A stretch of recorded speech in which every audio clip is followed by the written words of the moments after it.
আসসালামু আলাইকুম। সম্মানিত দর্শক শ্রোতা সকলকে স্বাগত জানাচ্ছি। শিক্ষা শুধু মুখস্থ করার জন্য নয়, তা চিন্তা করতে, বিশ্লেষণ করতে এবং বাস্তবে প্রয়োগ করতে শেখায়। আর এই শিক্ষার স্তরগুলোকে গুছিয়ে ব্যাখ্যা করেছেন বিখ্যাত শিক্ষাবিদ বেনিজামিন ব্লুমস। আজকের ভিডিওতে আমরা বিস্তারিতভাবে জানব ব্লুমস ট্যাক্সোনমি মানে শিক্ষাগত লক্ষ্যগুলো স্তরভিত্তিক শ্রেণীবিন্যাস সম্পর্কে উদাহরণ সহ সহজভাবে। চলুন তাহলে মূল আলোচনায় ফিরে যাই। আগে জেনে নেই এই ব্লুমস ট্যাক্সোনমি সম্পর্কে। বেনিজামিন ব্লুমস 1956 সালে শিক্ষার উদ্দেশ্যগুলোকে তিনটি প্রধান ডোমেইনে ভাগ করেন।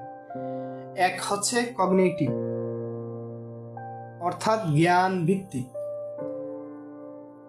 দুই হচ্ছে এফেক্টিভ অর্থাৎ মনোভাব ভিত্তিক, তিন হচ্ছে সাইকোমোটর অর্থাৎ দৈহিক দক্ষতা।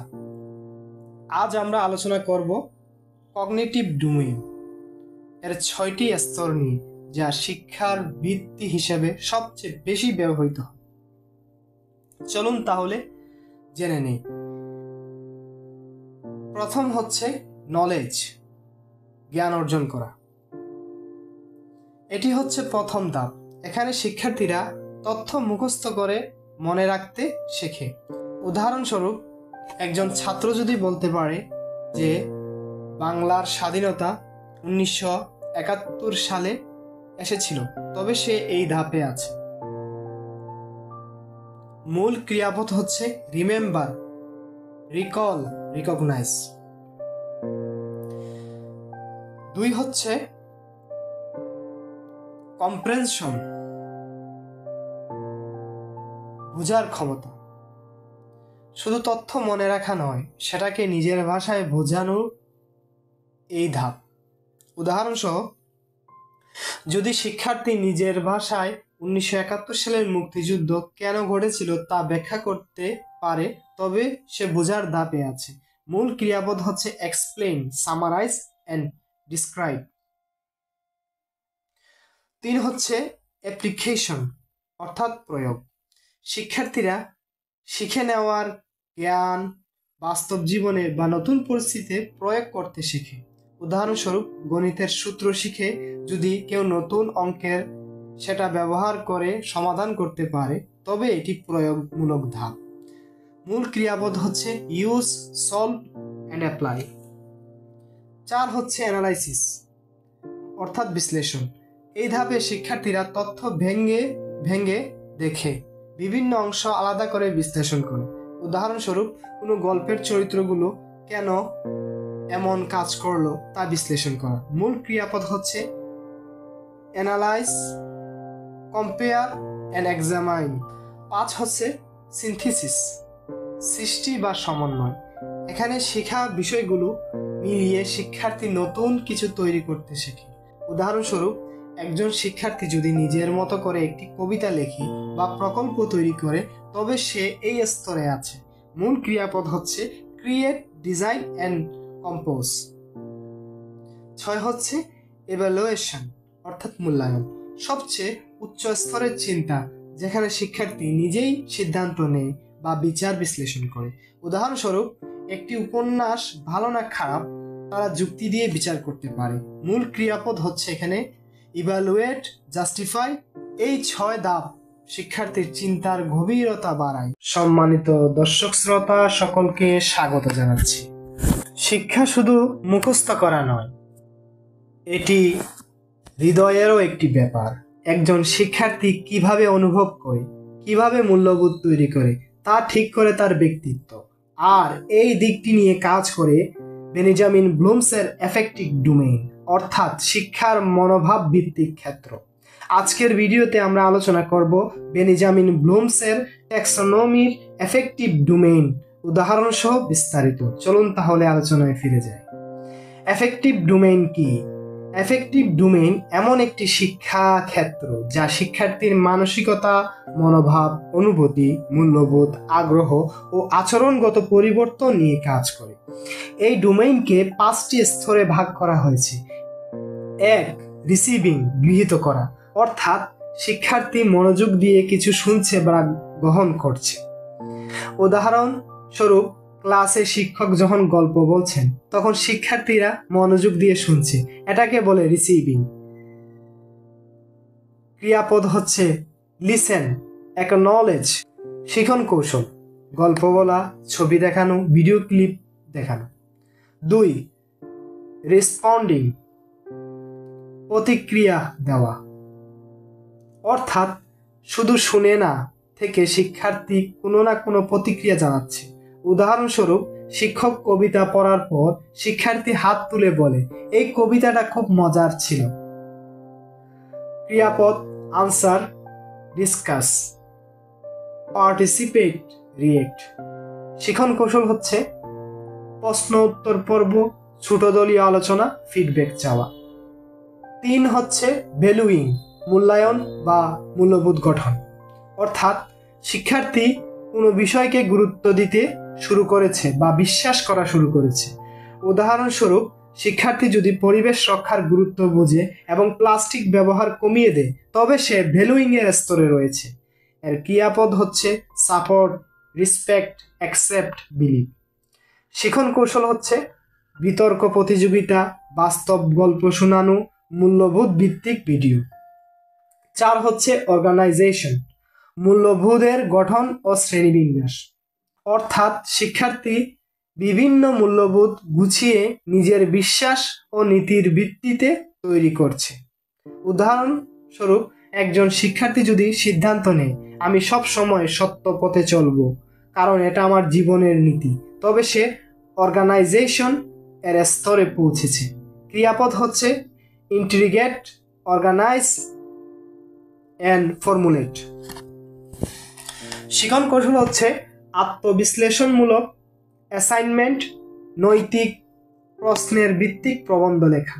5 হচ্ছে ক্যারেক্টারাইজেশন বাই ভ্যালু, ব্যক্তিত্বের মূল্যবোধের প্রকাশ,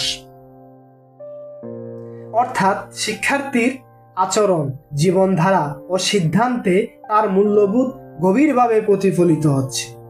উদাহরণস্বরূপ, কেউ যদি অন্যের উপকার সব সময় করে, দায়িত্ববান হয়ে, নীতিবান হয়ে, তবে সে এই স্তরে আছে।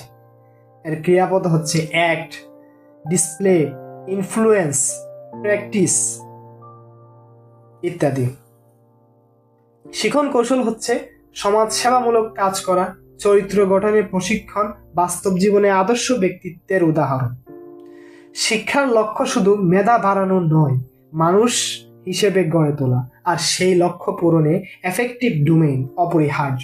শিক্ষার্থীর মনোভাব, মূল্যবোধ ও আচরণ গঠনে এই ডোমেইন এর মূল উদ্দেশ্য। শিক্ষক বা অভিভাবক সবাইকে এই স্তরগুলো বুঝে শিক্ষাদানে এগিয়ে আসতে হবে। সম্মানিত দর্শক শ্রোতা সকলকে স্বাগত জানাচ্ছি। শিক্ষা মানে শুধু বই পড়ে মুখস্থ করা নয়, দৈহিক দক্ষতাও শিক্ষা, যেমন লিখতে শেখা, খেলাধুলা করতে পারা, ছবি আঁকা কিংবা যন্ত্র চালানোর দক্ষতা। আর এই শারীরিক দক্ষতার বিকাশই হয় সাইকোমোটর ডোমেইন এর মাধ্যমে। আজকের ভিডিওতে আমরা জানব ব্লুমস ট্যাক্সোনমির সাইকোমোটর ডোমেইন এর স্তরগুলো উদাহরণ সহ। চলুন তাহলে আলোচনায় ফিরে যাই। প্রথমেই জেনে নিই সাইকোমোটর ডোমেইন কি। সাইকোমোটর ডোমেইন হলো শিখনের সেই ক্ষেত্র যেখানে শেখা হয় হাত, পা বা শরীরের বিভিন্ন অংশ ব্যবহার করে কোনো কাজ করার মাধ্যমে। এটি শিশু ও বড়দের উভয়ের জন্য গুরুত্বপূর্ণ, বিশেষ করে যাদের শেখার পদ্ধতি হলো হাতে কলমে কাজ করে শেখা। মূল বিষয় হচ্ছে coordination, physical movement. Psychomotor domain এর স্তরভিত্তিক ব্যাখ্যা। অনেক গবেষক যেমন ডেবি 1970 সালে, সিম্পসন 1972 ইত্যাদি এর স্তরগুলোকে সাজিয়েছেন। নিচে ডেবি এর ট্যাক্সোনমি অনুসারে সহজভাবে উপস্থাপন করছি। 1 হচ্ছে ইমিটেশন, অনুকরণ করা, অর্থাৎ শিশু বা শিক্ষার্থী কাউকে দেখে বা শুনে কোনো কাজ অনুকরণ করছে। উদাহরণস্বরূপ, একজন শিশু প্রথমবার কলম ধরে ঠিক যেভাবে শিক্ষক লিখে দেখায় সেভাবে সে চেষ্টা করে লিখতে, অর্থাৎ সে কপি করে, ফলো করে এবং সে কাজটা রিপিট করে। 2 হচ্ছে ম্যানিপুলেশন, নির্দেশনা অনুযায়ী কাজ করা, অর্থাৎ এভাবে সে নিজে নিজে চেষ্টা করে কিছুটা আত্মনির্ভর হয়। উদাহরণস্বরূপ, শিক্ষক দেখানোর পরে শিক্ষার্থী নিজে নিজে হস্তাক্ষর অনুশীলন করছে, অর্থাৎ সে অপারেট করছে, এক্সিকিউট করছে, পারফর্ম করছে। 3 প্রিসিশন, নির্ভুলভাবে কাজ করা,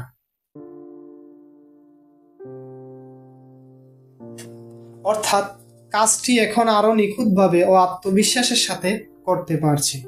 উদাহরণস্বরূপ, একজন শিক্ষার্থী নির্ভুলভাবে বাঁশি বাজাতে পারছে বা টাইপ করতে পারছে, অর্থাৎ কোলাবোরেট, পারফেক্ট অ্যান্ড মাস্টার।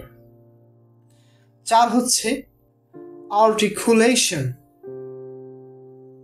জটিল দক্ষতা সমন্বয় করা, অর্থাৎ সে এখন একাধিক দক্ষতা একসাথে ব্যবহার করে জটিল কাজ করছে। উদাহরণস্বরূপ, একজন ছাত্র সেলাই মেশিন চালিয়ে নিজের ডিজাইন অনুযায়ী জামা বানানোর চেষ্টা করছে এবং জামা বানাতে পারছে, অর্থাৎ ইন্টিগ্রেট, কম্বাইন অ্যান্ড কনস্ট্রাক্ট। 5 হচ্ছে ন্যাচারালাইজেশন, স্বাভাবিক দক্ষতা অর্জন, অর্থাৎ দক্ষতাটি এখন তার অভ্যাসে পরিণত হয়েছে, ভাবতে হয় না, স্বাভাবিকভাবে সে কাজটি করে। উদাহরণস্বরূপ, একজন পেশাদার ক্রিকেটার ব্যাটিং বা বোলিং করার সময় চিন্তা না করেও শরীরে স্বয়ংক্রিয়ভাবে সাড়া দেয় তার, অর্থাৎ ডিজাইন, পারফর্ম অটোমেটিক্যালি। সাইকোমোটর ডোমেইনের ব্যবহার কোথায় হয়? এটি ব্যবহার হয় প্রাথমিক বিদ্যালয়ে লেখা শেখানোর ক্ষেত্রে, শিল্প শিক্ষা, কারুশিল্প, আঁকা, সেলাই করা ইত্যাদি শেখার ক্ষেত্রে, টেকনিক্যাল ও ভোকেশনাল ট্রেনিং ইনস্টিটিউটে, মেডিকেল ট্রেনিং এবং নার্সিং সার্জারিতে, খেলাধুলা, নাচ এবং বাদ্যযন্ত্র ব্যবহারে। সাইকোমোটর ডোমেইন আমাদের হাতে কলমে কাজ শেখার ভিত্তি। শিশুরা যেমন হাতে কলম ধরে শেখে, বড়রাও তেমনি যন্ত্র চালাতে শেখে।